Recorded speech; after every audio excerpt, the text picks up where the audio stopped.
How does bad posture affect sleeping and breathing?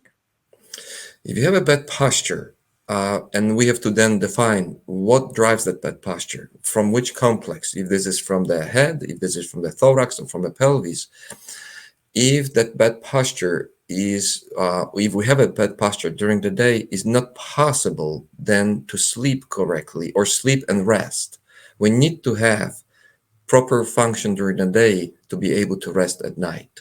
So this is why it's so important to have correct posture.